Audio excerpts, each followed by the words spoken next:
வணக்கம் ஜோதிட நண்பர்களே.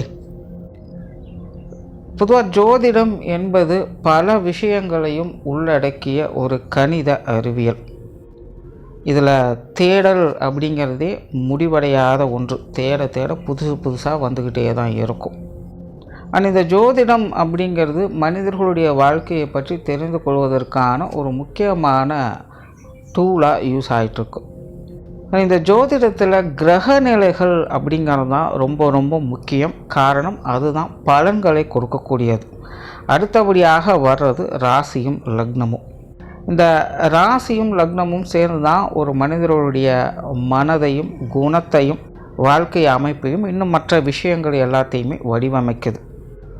ஏற்கனவே நம்ம சேனலில் இந்த ராசியும் லக்னமும் சேர்ந்த நிலைகளில் என்ன மாதிரியான பலன்கள்லாம் இருக்கும், எப்படிப்பட்ட விஷயங்கள் காரியங்கள் உறவு முறைகள்லாம் அவங்களுக்கு அமையுது, எதெல்லாம் அவங்களுக்கு சாதகமாக இருக்குது, எதெல்லாம் அவங்களுக்கு பாதகமாக இருக்குது, அவங்களுடைய வாழ்க்கை எதை நோக்கி போகுது அப்படிங்கிறத பற்றியெல்லாம் சொல்லியிருப்போம். பார்க்காதவங்க மறக்காமல் செக் பண்ணி பாருங்கள். டிஸ்கிரிப்ஷனில் ப்ளேலிஸ்ட் லிங்க்கும் இருக்குது. இந்த பதிவு அதனுடைய தொடர்ச்சி. அதாவது போன பதிவுகளில் அவங்களுடைய வாழ்க்கை நிலை எப்படி இருக்கும், இன்னும் மற்ற விஷயங்கள்லாம் எப்படி இருக்கும் அப்படிங்கிறத பற்றி பார்த்தோம். இந்த பதிவில் அதனுடைய முரண்பாடுகள் என்ன அப்படிங்கிறத பற்றி பார்க்க போகிறோம்.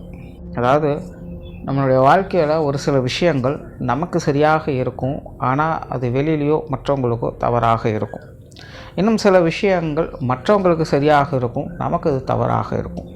சில விஷயங்கள் மட்டும்தான் நமக்கும் சரி மற்றவங்களுக்கும் சரி ஒத்து போக செய்யும், இல்லைன்னா ஒத்து போக செய்யாது. ஸோ இந்த முரண்பாடுகள் அப்படிங்கிறது எல்லாருக்கும் ஒரே மாதிரி ஒரே விஷயங்களில் அமையாது. ஒவ்வொருத்தருக்கும் ஒவ்வொரு விஷயங்களில் ஒவ்வொரு சூழ்நிலைகளில் தான் இருக்கும். ஸோ இந்த முரண்பாடுகளுக்கு முக்கிய காரணமாக இருக்கிறது இந்த ராசியும் லக்னமும் தான். இதைத்தான் ஜோதிடத்தில் விதி மதி கதி அப்படின்னு ரொம்ப சிம்பிளாக ஷார்ட்டாக சொல்லுவாங்க. இதை விதி கெட்டா மதியப்பார், மதி கெட்டா விதியப்பார் அப்படிங்கிற பழமொழிகள்லாம் இருக்கும். ஸோ அந்த முரண்பாடுகள்லாம் என்ன, எப்படி வேலை செய்யுது, ஒவ்வொரு ராசியும் லக்னத்துக்கும் என்ன மாதிரியான அமைப்புகள் இது ஏற்படுத்துது அப்படிங்கிறத பற்றி தான் இந்த பதிவில் நம்ம பார்க்க போகிறோம். தொடர்ச்சியாக எல்லா ராசி லக்ன காம்பினேஷன்களுக்கும் வீடியோ கண்டிப்பாக போடுவோம். ஸோ சேனலை சப்ஸ்கிரைப் பண்ணி வச்சுக்காங்க. வீடியோ பிடிச்சிருந்தா லைக் பண்ணுங்கள், மற்றவங்களுக்கும் ஷேர் பண்ணுங்கள், என்ன பிடிச்சிருக்குங்கிறத கமெண்ட் பண்ணுங்கள்.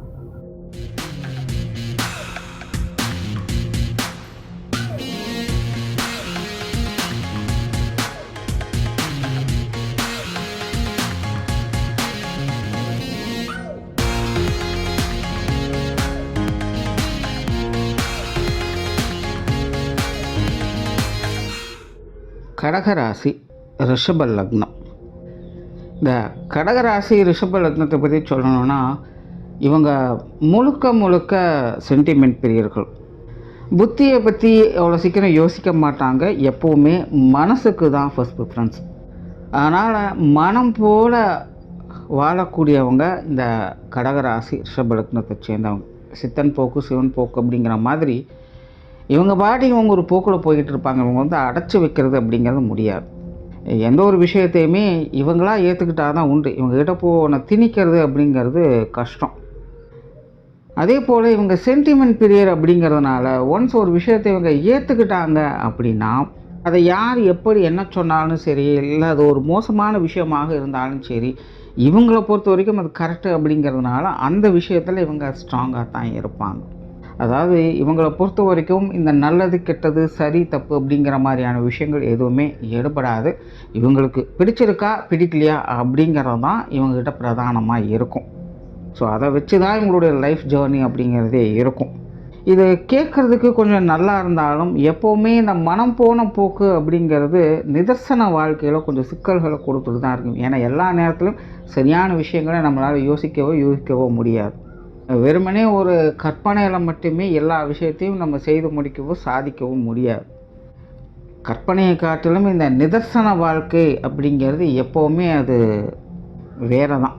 ஸோ இந்த கடகராசி ரிஷப லக்னக்காரங்க எப்போவுமே இந்த ஒரு விஷயத்தில் அவங்க தெளிவாக இருந்து தான் ஆகணும். பட் அது அவங்களுக்கு இது முடியாத காரியம் அப்படின்னு சொல்லலாம். ஏன்னா என்ன தான் இவங்க முயற்சி பண்ணாலும் சரி, நம்ம கொஞ்சம் கண்ட்ரோலாக இருக்கலாம். மனசெல்லாம் தேவையில்லாமல் அலைப்பாய விடக்கூடாது.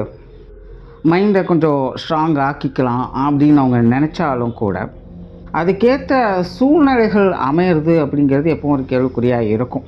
அதாவது சில நேரங்கள் உங்களுக்கு ஒத்து வரலாம், பட் பல நேரங்கள் அது உங்களுக்கு கஷ்டமாக தான் இருக்கும். என்னதான் ஆனாலும் மனம் போன போக்கில் போக வேண்டிய சூழ்நிலைகள் அவங்களுக்கு ஏற்பட்டுடும்.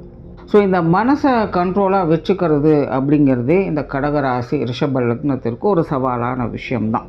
அண்ட் எப்போவுமே இந்த ராசி லக்ன காம்பினேஷன் பார்த்திங்கன்னா ஏதாவது ஒரு புது விஷயத்தை அது ட்ரை பண்ணிக்கிட்டே தான் இருக்கும். தானாகவே அவங்களே தகவமைத்து கொள்வாங்க. மற்றவங்களை கேட்டு பார்த்து செயல்படுறது அப்படிங்கிறது இல்லாமல் அவங்களே ஒவ்வொரு விஷயங்களையும் பட்டு தெரிஞ்சுக்கணும் அப்படின்னு தான் நினைப்பாங்க. ஸோ அதனால் எப்போவுமே ஏதாவது ஒரு விஷயங்களை அவங்க ட்ரை பண்ணிக்கிட்டே தான் இருப்பாங்க. அண்ட் இவங்களெல்லாம் உணவு பிரியர்கள் அப்படின்னு சொல்லலாம். அதே போல் ட்ராவலை அதிகம் விரும்பக்கூடியவங்க அப்படின்னு சொல்லலாம்.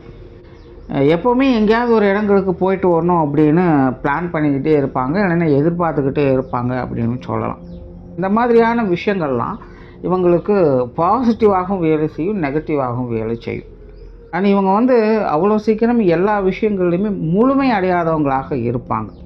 உங்களுக்கு எல்லா விஷயங்கள்லையுமே உங்களோட ஆக்டிவிட்டீஸ் அப்படிங்கிறது இருக்கும், ஆனால் அதை ஃபுல்ஃபில் பண்ணவே மாட்டாங்க. ஒரு விஷயத்தை பாதியிலே விட்டுட்டு இன்னொரு விஷயத்துக்கு நகர்ந்து போவாங்க. அதுக்கு 2 காரணங்கள் இருக்கும். சில விஷயங்களை சில பொறுப்புகளை மற்றவங்கள்ட்ட ஒப்படைச்சிட்டு கிளம்பிடுவாங்க. இதுக்கு மேலே நீங்கள் பார்த்துங்க அப்படிங்கிற மாதிரி போயிடுவாங்க. இன்னொரு விஷயம் அப்படின்னா லேசினஸ். அப்புறம் பார்த்துக்கலாம், இப்போ எனக்கு மூடு சரியில்லை, இப்போதைக்கு நான் அந்த ஃபார்மில் இல்லை, எனக்கு வேற ஒரு விஷயம் தான் மைண்டில் போயிட்டுருக்கு அப்படிங்கிற மாதிரி தள்ளி போட்டுடுவாங்க. ஸோ இந்த மாதிரி அவங்க நிறைய விஷயங்களை பாதியிலே ட்ராப் பண்ணிவிட்டு போயிடுவாங்க. காரணங்கள் தான் வேறு வெறியாக இருக்குமே இல்லாமல் லாங் வியூவில் பார்த்தா அது புரியும், எல்லாமே பாதியில் தான் நின்றுட்டுருக்கு அப்படிங்கிறது. பட் இங்கே ஒரு விஷயம் கவனிக்கணும், என்னென்னா இது நல்ல விஷயங்களுக்கும் பொருந்தும், கெட்ட விஷயங்களுக்கும் பொருந்தும். அதாவது நல்ல விஷயங்கள் பாதியில் நிற்கிது அப்படின்னா அது வருத்தத்தை கொடுக்கும், அதுவே கெட்ட விஷயங்கள் பாதியில் நின்று போகுது அப்படின்னா அது சந்தோஷத்தை கொடுக்கும். ஸோ இது இவங்களுக்கு நல்லதுக்கும் கெட்டதுக்குமே ஒரு வைஸ் வர்ஸாக கான்ட்ரஸாக வேலை செய்கிறதுனால கெட்டதுலேயும் ஒரு நல்லதை பார்க்குவாங்க, அப்புறம் நல்லதுலேயும் ஒரு கெட்டதை பார்க்கக்கூடிய குணம் அப்படிங்கிறது இவங்களுக்கு வந்துடும். ஸோ இதுவும் பார்த்திங்கன்னா எதுலேயுமே முழுமை பெறக்கூடிய நிலை அப்படிங்கிறது இவங்களுக்கு இருக்கிறது இல்லை. முழுசாக பாசிட்டிவ் அப்படின்னு சொல்லக்கூடிய நிலையும் இல்லை, முழுசாக நெகட்டிவ் அப்படின்னு சொல்லக்கூடிய நிலைகளும் இவங்களுக்கு இருக்கிறது இல்லை. ஸோ இது ஒரு கட்டத்தில் பார்த்திங்கன்னா இவங்களுடைய வாழ்க்கை முழுவதுமே ஒரு சைடு நல்லா இருக்கும், ஒரு சைடு டார்க்காகவே இருக்கும். ஒரு சில காலகட்டங்கள் ஆகா ஓஹோன்னு வாழ்க்கையில் இருப்பாங்க, ஒரு சில காலகட்டங்கள் ஏன் எதுக்குன்னே தெரியாமல் அவங்க பாட்டுக்கு சும்மாவே இருப்பாங்க. பட் இது எல்லாத்தையுமே அவங்களுடைய மைண்டு தான் டிசைட் பண்ணுது அப்படிங்கிறத புரிஞ்சுக்கணும். அதனால தான் சொன்னால் இவங்க புத்திக்கு அவ்வளோ சீக்கிரம் இடம் கொடுக்க மாட்டாங்க. அது அவங்களுக்கு தெரியும், புரியும். ஆனாலும் அதை எடுத்துக்கணும் அப்படிங்கிற அந்த உத்வேகம் அவங்களுக்கு கிடைக்கிறது இல்லை. அந்த உத்வேகம் அப்படிங்கிறது அவங்களுக்கு அவங்க மைண்டு தான் கொடுக்குது. இவங்களுடைய மைண்டை எப்போவுமே இந்த இரட்டை நிலைகளையே வேலை செஞ்சுட்டு இருக்கிறதுனால இவங்களுடைய வாழ்க்கை அப்படிங்கிறது நிறைய அப்ஸ் அண்ட் டவுன்ஸை பார்க்க வேண்டியதாக இருக்குது. அதனால் ஒரு சில காலகட்டங்கள் உங்களுக்கு நல்லாயிருக்கும், ஒரு சில காலகட்டங்கள் உங்களுக்கு கஷ்டமாக தான் இருக்கும். ஸோ இந்த மாதிரி நிறைய ப்ராக்டிக்கலான முரண்பாடுகள் அப்படிங்கிறது உங்களோட வாழ்க்கையில் இருந்துக்கிட்டே தான் இருக்குது. அது எல்லாத்துக்கும் இவங்க தான் முக்கிய காரணமாகவும் இருக்காது. மற்றவங்களை ப்ளேம் பண்ணுறக்கும் வழி இல்லை. இயல்பாகவே இவங்க மற்றவங்களை நேசிக்கக்கூடியவங்களாக இருப்பாங்க. உண்மையிலே இவங்ககிட்ட மற்றவங்களோட நெருங்கி பழகணும், எப்போவுமே ஒரு கூட்டமாக சமூகமாக இருக்கணும் அப்படின்னு நினைக்கக்கூடியவங்க, ஒரு ஜாலி மைண்ட் செட்டில் இருக்கக்கூடியவங்க. ஆனால் இவங்களுக்கான அமைப்பு பார்த்திங்கன்னா எப்போவுமே இவங்க கூட இருக்கிறவங்களாம் கொஞ்சம் டென்ஷன் பார்ட்டி தான், கொஞ்சம் காரசாரமாக ரிசர்வ் டைப்பாக தான் இருப்பாங்க. ஓப்பன் டைப்பான ஆட்கள்கிட்ட ரிலேஷன்ஷிப் வச்சுக்கிறதே இவங்களுக்கு கஷ்டமாக இருக்கும். அந்த மாதிரி ஆட்கள் இவங்களுக்கு செட் ஆகிறதும் கிடையாது. இன்னும் கிளியராக சொன்னால் இவங்க ஓப்பன் மைண்டட், ஆனால் இவங்க கூட இருக்கிறவங்களாம் அப்படி இல்லை. ஆனாலும் இவங்களுக்கு மற்றவங்களை நேசிக்கக்கூடிய இயல்பு இருக்கிறதுனால இவங்க அட்ஜஸ்ட் பண்ணி போகிறாங்க அப்படிங்கிறது தான் நிஜம். பட் என்னென்னா எல்லாத்துக்குமே ஒரு அளவுன்னு ஒன்று இருக்குது. அளவுக்கு மீனால் அமுதம் நஞ்சு அப்படிங்கிறது எல்லாத்துக்கும் தெரியும். ஸோ அந்த மாதிரி தான் இந்த ரிலேஷன்ஷிப் விஷயத்துலையும் இப்போது அளவுக்கு அதிகமாக ஒருத்தவங்களுக்கு இடம் கொடுக்குறாங்க, இல்லை பிலீவ் பண்ணுறாங்க அப்படிங்கும்போது அந்த விஷயங்கள் உங்களுக்கு பிரச்சனையாக மாறும். நான் இயற்கையாகவே இவங்க சென்டிமெண்ட் பிரியர்கள், ஆனால் இவங்க கூட சேரக்கூடியவங்க பார்த்திங்கன்னா பிடிவாதக்காரங்களாக தான் இருப்பாங்க, கடினமான முரட்டு சுபாவம் உடையவங்களாக தான் இருப்பாங்க. ஸோ இதனால் எப்போவுமே ஒரு கான்ட்ரவர்சியான மனிதர்கள் இவங்க கூட இவங்க சுற்றி இருந்துக்கிட்டு இருப்பாங்க. இதெல்லாம் கரெக்டாக மேனேஜ் பண்ணுறது அல்லது அவங்கள கரெக்ட் பண்ணி வைக்கிறது இதெல்லாம் பார்த்திங்கன்னா அவங்களுக்கு கொஞ்சம் ஸ்ட்ரகிளாக தான் இருக்கும். ஸோ அதனால் நினச்ச மாதிரியே ஒரு ரிலேஷன்ஷிப்பை கொண்டுட்டு போகிறது அப்படிங்கிறது இவங்களுக்கு கொஞ்சம் ஸ்ட்ரகிளாக தான் இருக்கும். அதனால தான் முன்னாடியே சொன்னேன், கற்பனை அப்படிங்கிறது வேறு, நிதர்சனம் அப்படிங்கிறது வேறு. இவங்கள பொறுத்த வரைக்கும் எப்போவுமே கற்பனையில் ஒரு விஷயத்தை உருவாக்கிடுவாங்க. அது இவங்களுக்கு ரொம்பவுமே நல்லா ஒர்க் அவுட் ஆகவும் செய்யும். ஆனால் நிதர்சனத்தில் அந்த விஷயங்கள் அப்படியே கொஞ்சம் ஆப்போசிட்டாக தான் இருக்கும். பட் இதனால் இதெல்லாம் வந்து நல்லது கெட்டது அப்படின்னு சொல்கிறதுக்கு வரல, இதெல்லாம் மோசம் ஒதுக்கி வச்சிடணும் அப்படின்னு சொல்கிறதுக்கு வரல. இவங்க சூழ்நிலைகளை பொறுத்த வரைக்கும், அதாவது இந்த ராசி லக்ன காம்பினேஷனை பொறுத்த வரைக்கும் இதெல்லாம் எப்போவுமே ஏதாவது ஒரு வகையில் அட்ஜஸ்ட் பண்ணி போக வேண்டிய சூழ்நிலைகளுக்கு அது தள்ளப்பட்டுக்கிட்டே இருக்கும். அதை புரிஞ்சுக்கணும் அப்படிங்கிறக்காக தான் சொல்ல வரேன். ஏன்னா இவங்களுடைய எக்ஸ்பெக்டேஷன் அப்படிங்கிறது ஒரு மாதிரி இருந்துக்கிட்டு இருக்கும். ஆனால் வாழ்க்கை முழுவதுமே அந்த எக்ஸ்பெக்டேஷன் இருந்துக்கிட்டே இருக்கும். கடைசி வரைக்குமே எக்ஸ்பெக்ட் பண்ணுற நிலையில போயிட்டுருப்பாங்க. எப்போ தான் அது அடையும் அப்படிங்கிற கேள்விக்குறி அவங்களுக்கு ஆகிடும். பட் அந்த கேள்விக்குறி அப்படிங்கிறது கேள்விக்குறியாக தான் இருக்கும். ஏன்னா இவங்களுடைய விதி அமைப்பு அப்படிங்கிறது அப்படி தான் இருக்குது. இவங்களை பொறுத்த வரைக்கும் எக்ஸ்பெக்ட் பண்ணுறது அப்படிங்கிறது ஒரு விஷயம் அப்படின்னா, இவங்களுக்கு அமையக்கூடிய விஷயங்கள் கான்ட்ராஸ்ட்டாக அமையிறது அப்படிங்கிறது தான் விஷயமே. ஸோ அதை இவங்க வந்து புரிஞ்சுக்கிட்டாங்க, அந்த டிஃப்ரென்ஸை இவங்களுக்கு பிரித்து வைக்க தெரிஞ்சிடுச்சு அப்படின்னா, இவங்களுடைய எக்ஸ்பெக்டேஷன் அப்படிங்கிறது ஒரு பக்கம் இருந்துக்கிட்டு தான் இருக்கும்.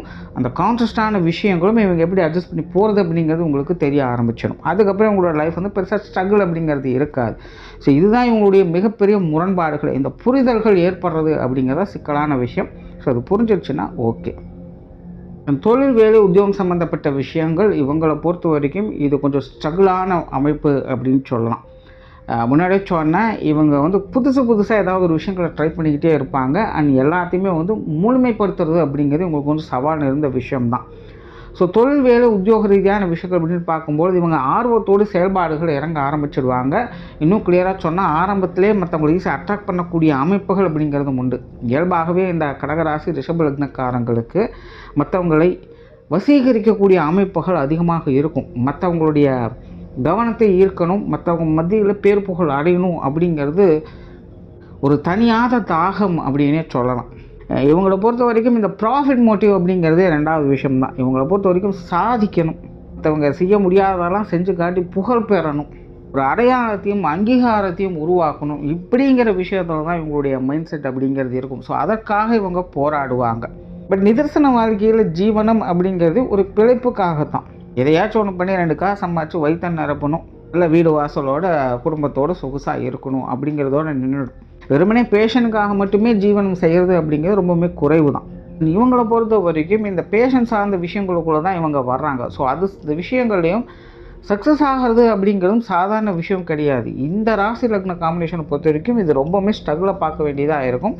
ஏன்னா இவங்களை பொறுத்த வரைக்கும் அந்த சக்ஸஸ் அப்படிங்கிறத காட்டிலும் அதனுடைய செயல்முறையில் தான் இவங்க ரொம்பவுமே ஆர்வமாக இருப்பாங்க. அதெல்லாம் பார்த்திங்கன்னா என்ன தான் பேஷன் நோக்கி போனாலும் அதனுடைய சக்ஸஸில் தான் குறியாக இருப்பாங்க. அதுக்காக என்ன வேணாலும் இவங்க செய்வாங்க. ஆனால் இவங்களை பொறுத்த வரைக்கும் என்னென்னா ப்ராக்டிக்கலாக என்ன செயல்படுத்துருவாங்க, என்ன வேலை நடக்குது, அதில் எப்படி யூனிக்காக இருக்கிறது அப்படிங்கிறத தான் இவங்க வந்து கண்ணும் கருத்துமாக இருப்பாங்க. ஸோ இவங்களுடைய கெரியர் சார்ந்த விஷயங்களும் அப்படியே ரொம்ப டெக்னிக்கலாக இருக்கும்.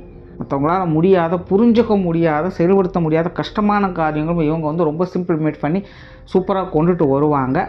பட் அதனுடைய ரெகக்னேஷன் அப்படிங்கிறதெல்லாம் மற்றவங்க புரிஞ்சால் தானே கிடைக்கும். ஏன்னா அவங்கள பொறுத்த வரைக்கும் அவங்களுக்கு தேவையான லாப நஷ்டம் அப்படிங்கிறதோட முடிஞ்சு போயிடுது. அவங்களுடைய தேவைகள் நிறைவேறினா மற்றவங்க கிளம்பிடுவாங்க. இவங்களை பொறுத்த வரைக்கும் இந்த லாப நஷ்டத்தை காட்டின ஒரு ரெகக்னேஷன் அப்படிங்கிறதும் தேவைப்பட்டு இருக்கிறதுனால இவங்க வெயிட் பண்ணிகிட்டே இருப்பாங்க. ஸோ கடைசி வரைக்கும் இந்த முயற்சியிலேயே உங்களுடைய வாழ்க்கை போய்கிட்டே இருக்கும். ஸோ இவங்களை பொறுத்த வரைக்கும் நான் என்ன சொல்ல வரேன்னா, இந்த பேஷன் அப்படிங்கிறது ஒரு ஊக்கம் இருந்தாலும் நிதர்சன வாழ்க்கையிலும் கொஞ்சம் கவனமாக இருங்க. கொஞ்சம் அதற்கும் முன்னுரிமை கொடுத்து செயல்படுங்க. அப்போ தான் இந்த ஜீவன அமைப்புகளை இவங்களால் பேலன்ஸ் பண்ணிக்க முடியும். இல்லை அப்படின்னா உங்களுடைய வாழ்க்கை அப்படிங்கிறது முரண்பாடுகள் ஆகும். எப்போயுமே சுய ஜாதக அமைப்பு கை கொடுத்துருச்சு அப்படின்னா இந்த விஷயங்கள்லாம் அவங்களுக்கு ஈடேறும். பெருசாக எந்த ஒரு குறையும் வைக்க போகிறதில்ல. ஏதாவது கால நேரங்கள் சரியில்லை அப்படின்னா மட்டும்தான் அவங்க அதில் கொஞ்சம் ஸ்ட்ரகிள் ஆவாங்க. திரும்பவும் அந்த கால நேரங்கள் மாறினதுக்கப்புறம் நல்ல விஷயங்கள் கை கூடி வந்துடும். ஒருவேளை ஜாதகமே உங்களுக்கு கை கொடுக்கல அப்படிங்கிற பட்சத்தில் அனுபவத்தின் மூலமாக தான் அந்த கஷ்ட நஷ்டங்கள் அப்படிங்கிறது புரிஞ்சிக்க முடியும். ஸோ இதிலே கால விரயம் அப்படிங்கிறது போயிடும். இதனால் இழந்தவற்றையெல்லாம் திரும்ப மீட்கிறது அப்படிங்கிறதே கஷ்டம். ஸோ அதனால் பேஷன் அப்படிங்கிறது ஒரு பக்கம் இருந்தாலும் நிதர்சன வாழ்க்கையிலையும் இவங்க கொஞ்சம் கவனம் எடுத்துக்கங்க. பொருளாதார விஷயங்களை பொறுத்த வரைக்கும் ஜென்ரலாகவே இவங்க வந்து ப்ராஃபிட் மோட்டிவான ஆட்கள் கிடையாது. அதனால் இந்த காசு பணம் சம்பாதிக்கணும், சேமிக்கணும் அப்படிங்கிற எண்ணம் அப்படிங்கிறது இவங்களுக்கு கிடையாது. பட் கடகராசியை பொறுத்த வரைக்கும் எப்போவுமே சேமிப்புகளில் கொஞ்சம் கவனமாக இருக்கும். ஆனால் அதனுடைய அமைப்பு அப்படிங்கிறது கொஞ்சம் அடிவாங்கும். என்ன தான் அவங்க சம்பாதிச்சாலும் கொடுத்து சிவந்த கை அப்படிங்கிற பேர் வாங்கிடுவாங்க. ஜாதகம் கை கொடுத்துருச்சு அப்படின்னா இந்த கொடுத்து சிவந்த கை அப்படிங்கிறது பேர் வரும். ஒருவேளை ஜாதகம் சரியில்லை அப்படின்னா சம்பாதிச்சாலும் ஏதோ ஒரு வகையில் கூட்ட விட்டுடுவாங்க. இல்லைன்னா நிறைய பேர் பார்த்திங்கன்னா இந்த கடன் விஷயங்களை சிக்கிடுவாங்க. ஸோ இந்த பொருளாதார நிலை அப்படிங்கிறது இந்த கடகத்திற்காகட்டும் ரிஷபத்திற்காகட்டும், இது ராசியாக இருந்தாலும் சரி லக்னமாக இருந்தாலும் சரி கொஞ்சம் ஸ்ட்ரகிளான நிலைகள் தான் என்றைக்குமே. ஸோ இந்த சேமிப்புகள் சார்ந்த விஷயங்களை இவங்க எப்போவுமே ஃபோக்கஸ் பண்ணணும். அதை இவங்க கோட்டை விட்டாங்க அப்படின்னா கடைசி வரைக்குமே அது இவங்களுக்கு கொஞ்சம் சங்கடத்தை கொடுக்கும். ஸோ பொருளாதார விஷயங்களை இவங்க எப்போவுமே கவனமாக இருந்து ஆகணும். என்னதான் இவங்களுடைய ஜாதகமே உங்களுக்கு கை கொடுத்தாலும் கூட இவங்களுடைய சேமிப்புகளில் இவங்க தனி கவனம் செலுத்திக்கிறது நல்லது தான். அதனால் இந்த விஷயத்தை பொறுத்த வரைக்கும் இவங்களுக்கு கட்டாயம் கவனம் என்பது தேவை. குடும்ப வாழ்க்கையை பொறுத்த வரைக்கும் இந்த கடகராசி ரிஷப லக்னம் அப்படிங்கிறது ரெண்டுமே பார்த்திங்கன்னா ஃபேமிலி ஓரியன்டான விஷயங்களில் எக்ஸ்பெக்டேஷன்ஸ் அதிகமாக இருக்கும். அண்ட் இவங்களுக்கான இந்த ஃபேமிலி அமைப்புகள் அப்படின்னு பார்த்தாலும் இதுவும் ஓரளவுக்கு நல்லபடியாக இருக்குது. பட் பிரச்சனை என்னென்னா இவங்க வந்து சாஃப்ட் கார்னர். பட் இவங்களை சுற்றி இருக்கிறவங்கலாம் கொஞ்சம் அடமெண்டலாக தான் இருப்பாங்க. ஸோ இவங்களுடைய ஃபேமிலிக்குள்ளே இருக்கிறவங்களும் பார்த்திங்கன்னா எல்லாமே கொஞ்சம் ஸ்ட்ரிக்ட் ஆஃபீஸர்மாக தான் இருப்பாங்க. கிட்டத்தட்ட இவங்க ஃபேமிலி விஷயங்கள் பார்த்திங்கன்னா பலாப்பழம் மாதிரி தான், வெளில பார்க்குறது கருமுரடாக இருக்கும், உள்ளுக்குள்ளே சுவையாக இருக்கும். அதனால் இந்த ஃபேமிலி விஷயங்கள் அப்படின்னு வரும்போது இவங்களுடைய புத்திக்கும் மனசுக்கும் இடையே நிறைய போராட்டங்கள் அப்படிங்கிறது கண்டிப்பாக இருக்கும். இதையும் போட்டு இவங்க கன்ஃபியூஸ் பண்ணிக்கிட்டாங்க அப்படின்னா இவங்களுடைய ஃபேமிலி ரிலேட்டடான விஷயங்கள் அப்படிங்கிறது கொஞ்சம் ஸ்ட்ரகிள் ஆகிட்டே தான் இருக்கும். ஃபேமிலி விஷயங்கள், ஃபேமிலி ரிலேஷன்ஷிப் இது எல்லாத்தையுமே இவங்க எப்போவுமே ஒரு தடவைக்கு 2 தடவை ஆலோசனை பண்ணி செயல்படணும். அவசரப்பட்டாங்க அப்படின்னா அது கண்டிப்பாக மனஸ்தாபங்களை கொடுத்தே தீரும். என்ன ஜாதகமே உங்களுக்கு கை கொடுத்துருச்சு அப்படின்னா இந்த மனஸ்தாபங்கள் அப்படின்னா ரொம்ப நாளைக்குலாம் நீடிக்காது. அதெல்லாம் எப்படியோ வெளில வந்துடுவாங்க. ஒரு வேளை ஜாதகமே உங்களுக்கு சரியாக கை கொடுக்கல அப்படின்னா இந்த மனஸ்தாபங்கள் அப்படிங்கிறது வளர ஆரம்பிச்சிடும். என்ன பண்ணாலும் மற்றவங்களை சாட்டிஸ்ஃபை பண்ணவே முடியாது. குடும்பத்துக்குள்ளே இந்த முரண்பாடான நிலைகள் எதிரும் புதிருமான விஷயங்கள் அப்படிங்கிறது தொடர்ச்சியாக இருந்துக்கிட்டே இருக்கும். ஜென்ரலாக இந்த கடகராசி ரிஷப லக்னம் அப்படிங்கிறது குடும்பத்துக்கு கட்டுப்பட்டவங்களாக இருப்பாங்க. கவனமாக கேட்டுக்கோங்க, கட்டுப்பட்டவங்களாக இருப்பாங்க. கட்டுப்படுத்தணும் அப்படின்னு நினச்சாங்கன்னா அது கஷ்டம். குடும்ப வாழ்க்கை அப்படின்னு வரும்போது இதெல்லாம் கொஞ்சம் பார்த்து புரிஞ்சுக்கணும். குறிப்பாக இவங்களுடைய பெற்றோர்கள், வாழ்க்கை துணை, அப்புறம் உறவினர்கள் இவங்கெல்லாம் பார்த்திங்கன்னா கொஞ்சம் காரசாரமான ஆட்கள் தான். கொஞ்சம் ட்ரிகர் பண்ணாலும் ஈகோ ட்ரிகர் ஆகிடும். கிட்டத்தட்ட ரொம்பவுமே நாங்களாம் ஸ்ட்ரிக்ட் ஆஃபீஸர்ஸ் அப்படிங்கிற மாதிரி தான் இருப்பாங்க. ஸோ அவங்களெல்லாம் கொஞ்சம் கரெக்டாக பார்த்து தான் மெயின்டைன் பண்ண வேண்டியதாக இருக்கும். இவங்களுக்கு வந்து உடன்பிறப்புகள் மேலே ரொம்பவுமே சென்டிமெண்ட்டாக இருக்கக்கூடிய அமைப்புகள் இருக்குது. என்ன நடந்தாலும் சரி இவங்க அவங்கள என்றைக்குமே விட்டு கொடுக்கவே மாட்டாங்க. உடன்பிறப்புகள் அப்படின்னாலே அவங்க மேலே ஒரு அலாதியான தனி பிரியம் பாசம் அப்படிங்கிறது பொங்கும். கூட இருந்தால் மட்டும்தான் இவங்களுக்கு கொஞ்சம் மன திருப்தியாகவே இருக்கும். கிட்டத்தட்ட இவங்களுடைய வாழ்க்கையினுடைய லாப நஷ்டங்கள் ரெண்டுமே அவங்க வகைகள் தான் இவங்களுக்கு ஏற்படுது. குடும்ப உறவுகளை பொறுத்த வரைக்கும் இந்த உடன்பிறப்புகள் அப்படிங்கிறது ரொம்ப முக்கியமான நபர்கள். திருமண வாழ்க்கை இவங்களை பொறுத்த வரைக்கும் ஓரளவுக்கு நல்லபடியாகவே இருக்கும். முன்னாடியே சொன்னமாக தான் இவங்க வந்து குடும்பத்துக்கு கட்டுப்பட்டவர்கள். ஸோ திருமண வாழ்க்கையில் கொஞ்சம் கட்டுப்பட்டவங்களாக இருப்பாங்க. ஜென்ரலாகவே இந்த கடகத்தினுடைய இயல்பு என்னென்னா அது எங்கே இருக்கோ அந்த இடத்துக்கு தகுந்த மாதிரி அது மாறிடும்.